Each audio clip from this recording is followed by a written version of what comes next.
So yesterday, Kash Patel, the director of the FBI, I should say, said that in the Discord group chat that Tyler Robinson was a part of, it was in this Discord group chat that Tyler Robinson admitted that he had killed Charlie Kirk. Kash Patel said that there were more than 20 people in that Discord chat. Therefore, more than 20 people, upwards of 30 people, knew about Charlie Kirk's murder and who committed this murder, potentially before law enforcement did. This is Director Patel. Take a look. The FBI investigating the Kirk assassination as part of this broader pattern of anti-religious, anti-Christian violence.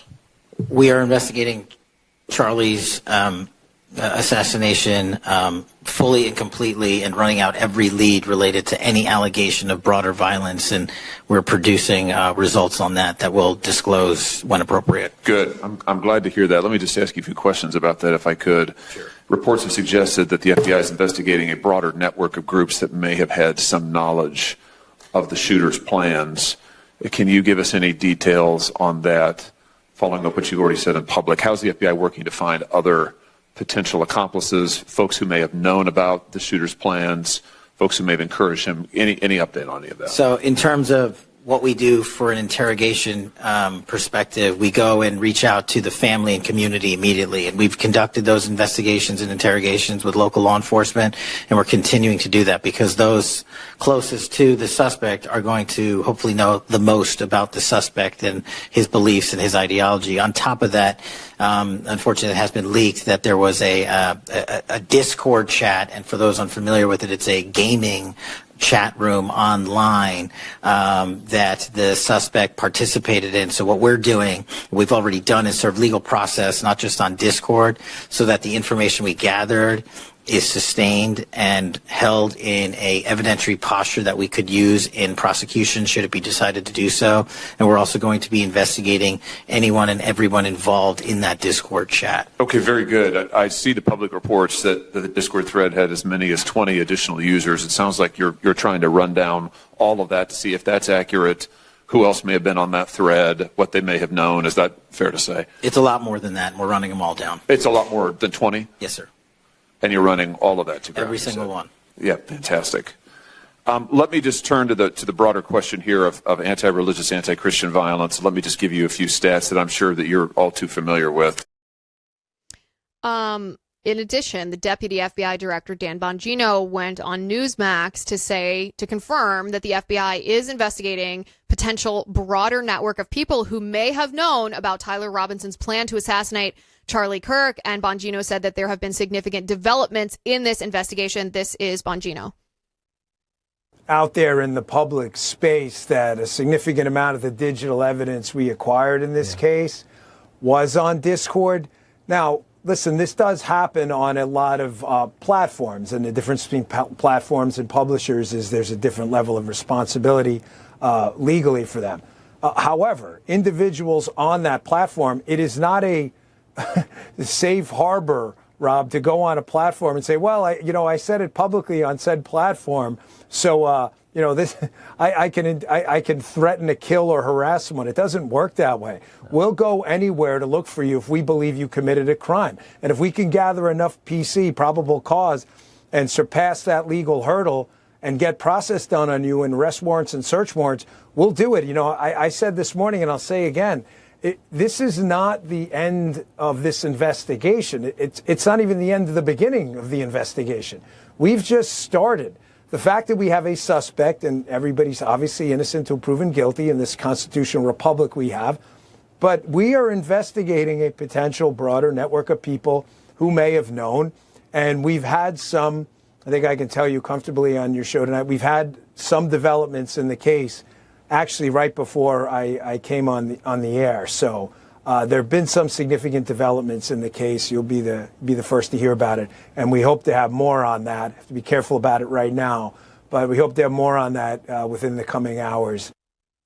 Now, we know via the New York Post that the FBI is investigating a group called Armed Queers Salt Lake City. We mentioned them on the show yesterday, and I want to today dive deeper into this group, because when you realize who's behind this group, it tells you a lot about what this group is all about and what we need to do what we need to do, law enforcement, the federal government needs to do to stop what happened to Charlie Kirk from ever happening again. This group, Armed Queers, of course, deleted their social media presence immediately after news broke that Charlie Kirk had been assassinated. That's fairly suspicious behavior in and of itself.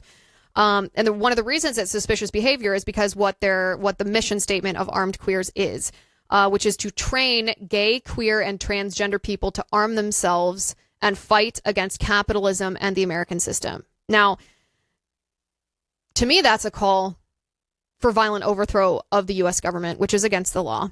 Based on that alone, I would bring charges against this group because we cannot allow wannabe terror cells to train people,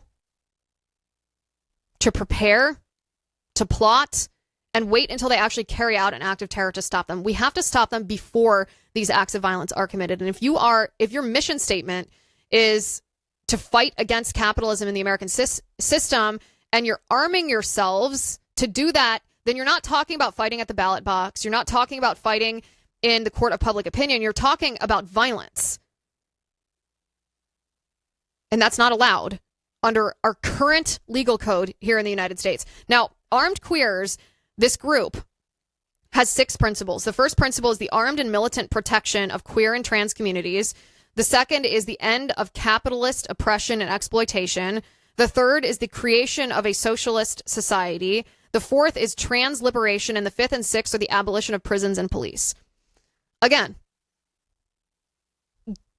we are long past the point where we can read these sentences and these words. They're very deceptively framed. We can't just dismiss them as euphemisms. This is a call to overthrow the government of the United States. And it's a group that arms trans people to do this. One of the leaders of this group said at an event this past July, 2 months ago, that we are a queer and trans-led Marxist-Leninist organization. So there you have it. It's not my inference. That's the reality of what they are. So that brings us to the leader of this group, a person by the name of Ermiya Fanaeian. And I mentioned this person yesterday, and I mistakenly called Ermiya Fanaeian she yesterday because that's what the name indicates. Well, I was mistaken. Breaking news, Ermiya Fanaeian is a biological male.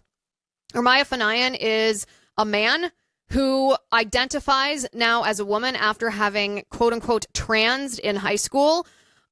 What's funny is yesterday, when we were doing show prep for the show, I said to my producer, I said, Ermiya Fanaeian, what kind of name is that? It sounds like a fake name. It sounds like the name of one of these weird gaming fairy people when they want to reject their parents and their family in Western civilization, that they make up some like really weird, bizarre sounding name. That's what Ermiya Fanaeian sounds like. Well, it turns out that was exactly right. Ermiya Fanaeian is a transgender identifying person who was born a biological man. And Ermiya Fanaeian, aside even from his association with Armed Queers, and we'll get to who's behind Armed Queers in just a moment, Ermiya Fanaeian is deeply entrenched in the Democrat political apparatus. I'm not just talking about the leftist apparatus, the Democrat Party political apparatus. This is a picture of Ermiya Fanaeian on stage with Democrat Senator Elizabeth Warren. You can see that on the screen. This is back, 2019? 2019? Standing on the stage with Elizabeth Warren. Elizabeth Warren has her arm cozily around Ermiya Fanaeian's shoulder. We have to wonder what Elizabeth Warren's statement would be now. What was she embracing? What was she embracing? Ermiya Fanaeian worked on Elizabeth Warren's campaign. Ermiya Fanaeian was also on the payroll of the Utah Democrat State Committee.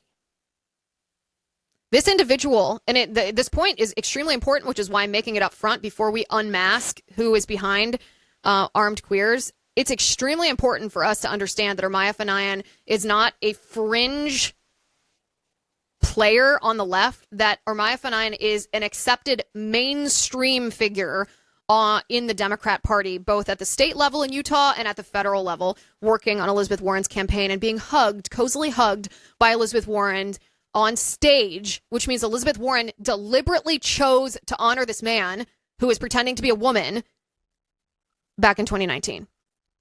So what are the beliefs of this man, Ermiya Fanaeian, who pretends to be a woman. Well, Ermiya Fanaeian tells us himself in his own words, if your war, he says, is with trans people, then this is what's going to happen to you. Take a listen. Okay, sorry, go ahead. Hello to the committee. My name is Ermiya Fanaeian. I am a member of Armed Queers Salt Lake City, and I want to tell you I have been organizing against bills such as this one for 10 years now. Pause it for 1 second, Spencer. The first time I have ever had to plead to the legislature. Just for context here, two things are important to note. This is testimony by Ermiya Fanaeian against a bill in Utah that would prohibit biological men who identify as women from going into women's bathrooms. This is what Ermiya Fanaeian is testifying against. He is also, by the way, an immigrant from Iran, a refugee from Iran, he calls himself. But that's what he's testifying against. He wants biological men to be allowed in women's bathrooms. You can continue playing the video. The legislature to stand with trans people in the face of growing attacks against us. I was only 15 years old. At 15 years old, I had to decide whether I was going to do homework that day or advocate for my right to use the restroom in peace. Let me ask you, was I a threat at 15 years old? Yes. And here we are, still having to take time out of our busy days. As bills such as this one insist trans people are a threat that should be legislated away, its proponents are capitulating to a propaganda machine, led by the very forces who have been against all that's benefited women since we can remember. Where were they when reproductive freedom was on the chopping block? Where were they when domestic violence service providers are having to compete for resources? Where are they when women are without health care all across this state? They are not only nowhere to be found, but are also the very cause behind these issues as well. But somehow trans women, some of the most vulnerable and exploited women among us, are the problem? Sorry, I am completely unconvinced by the anti-trans hysteria. Sorry, Kira, I am completely unconvinced by the emotional anecdotals. Address the chair, please. And let me just say this. If your war is with trans people, you will lose. Since the first time I have come to you about trans rights, solidarity with the trans community continues to grow to this day. And I do not wish to be back here 10 years from now. Stand with the trans people of this state. Thank you. If your war is with trans people, he says, you will lose. Well, Ermiya Fanaeian went on to say that for tangible change to take place in our society, violent protests and rebellions must take place. Take a listen.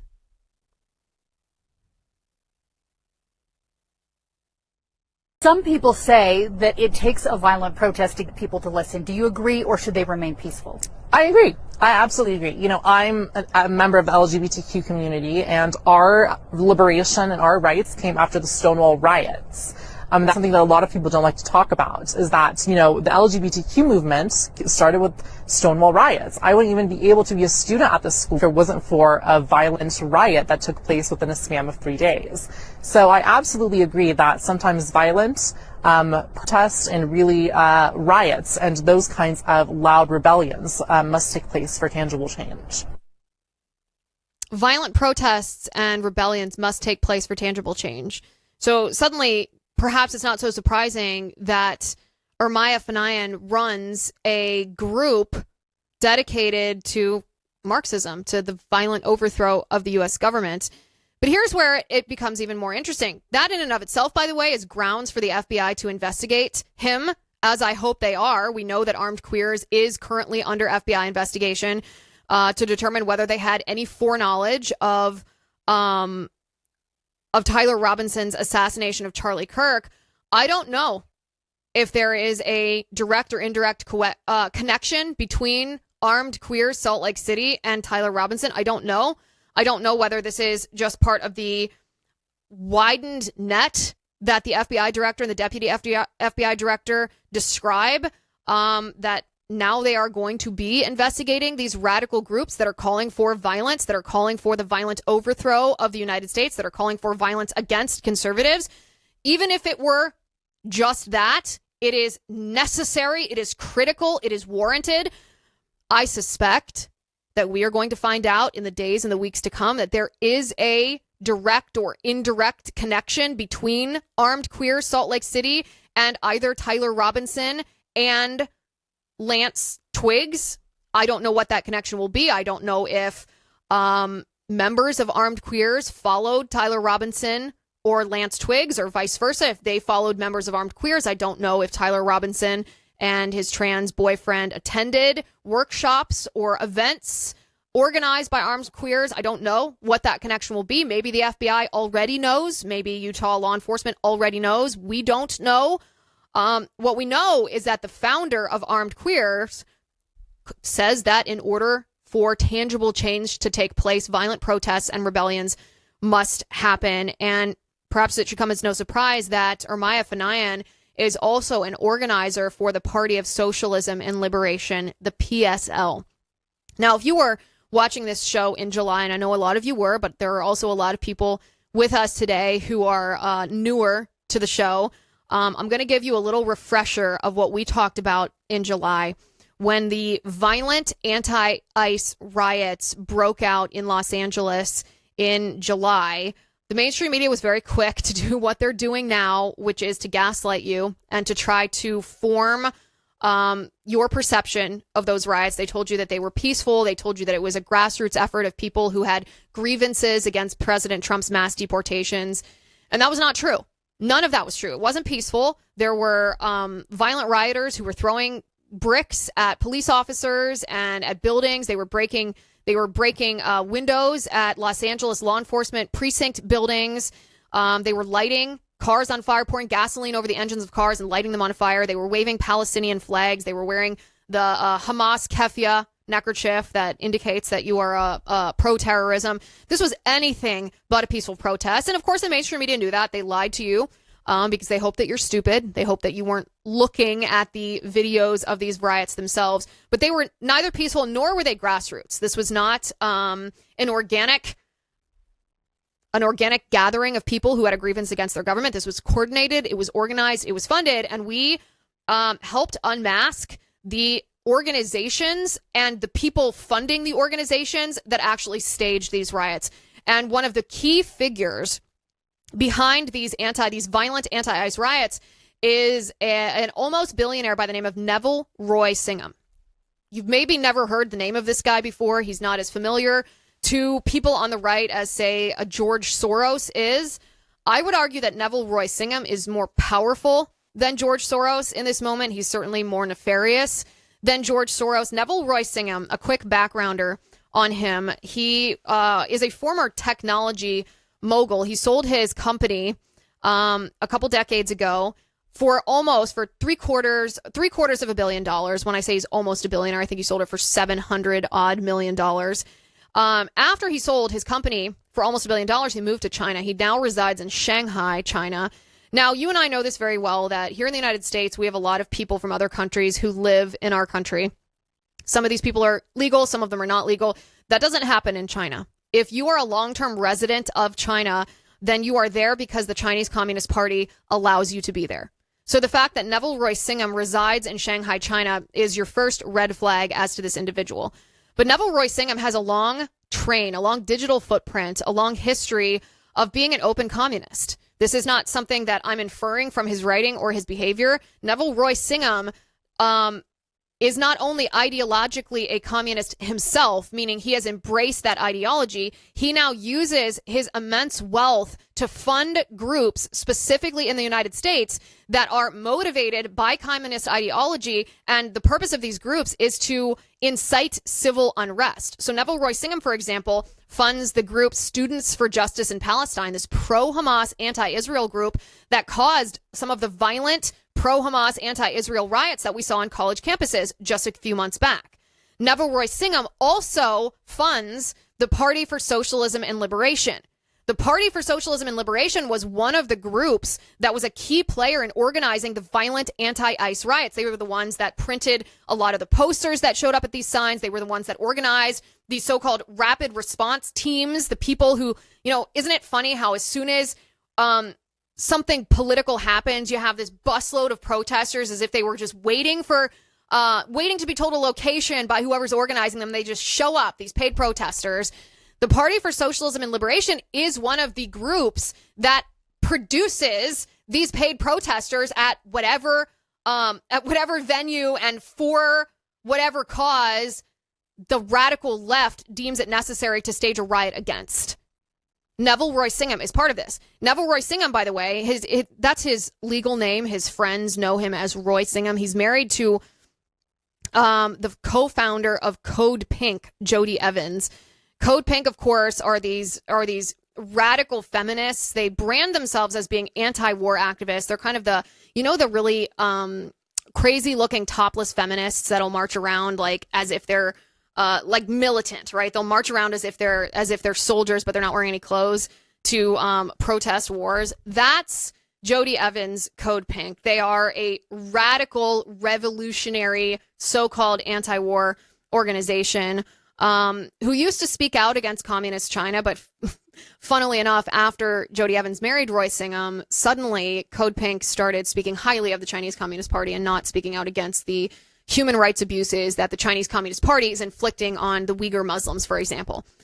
Neville Roy Singham, the allegation against him, it seems pretty clear to me, the allegation against him is that he acts in lockstep with the Chinese Communist Party, that it is the Chinese Communist Party's agenda to incite civil unrest in the United States in order to take over as the world dominant superpower.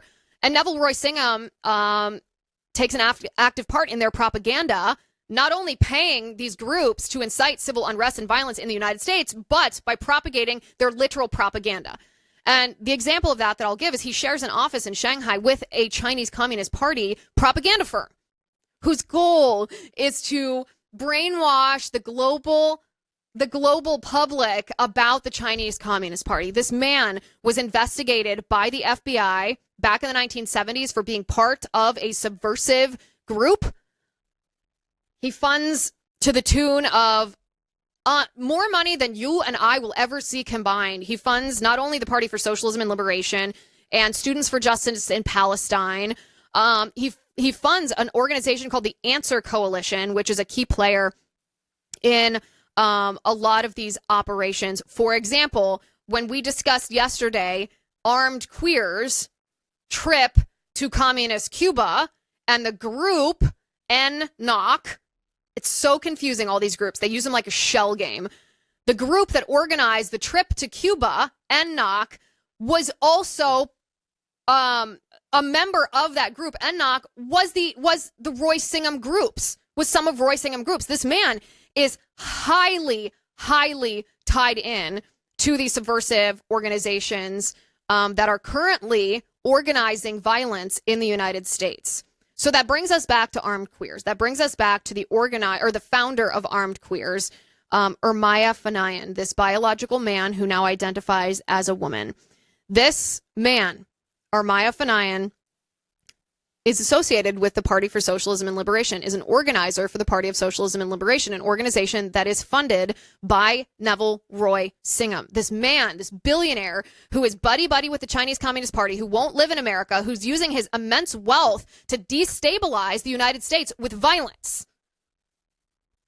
When we unmasked Roy Singham back in July, it sparked congressional investigations. The House Oversight Committee submitted document requests telling Roy Singham that he needed to turn over evidence that would show how his finances were behind the anti-ICE riots. On the Senate side, Senator Josh Hawley also announced investigations into Roy Singham, but 2 months later, we haven't seen any result of this. And I understand that Congress is like a slow-moving beast, but this man needs to be held accountable because this man is almost singularly behind these groups, and the FBI needs to understand this. The FBI, if you're investigating, if you're dropping a wider net and investigating these radical trans groups, you have to understand all roads lead back to Roy Singham. Take Zohran Mamdani in New York City, for example. He's also tied to Roy Singham. Not only is Zohran Mamdani the communist candidate for mayor of New York City, not only is he tied to Students for Justice in Palestine, which is funded by Roy Singham, a member of, or a woman who was associated with his campaign, Alicia Singham Goodwin, is Singham's niece. Roy Singham's sister, Shanti Singham, donated to Zohran Mamdani's campaign. Roy Singham is there. He's always there. He's quiet. He's not a public-facing figure, but his money is funding subversive efforts in the United States of America. This is what I think of when I hear Stephen Miller's promise that in the name of Charlie Kirk, we will dismantle these leftist terrorist organizations. This is what we're dealing with. Start at Roy Singham and follow every dime of his money, and it will lead you to the most insidious, the most demonic, the most coordinated, organized, funded efforts to destabilize our country and kill us.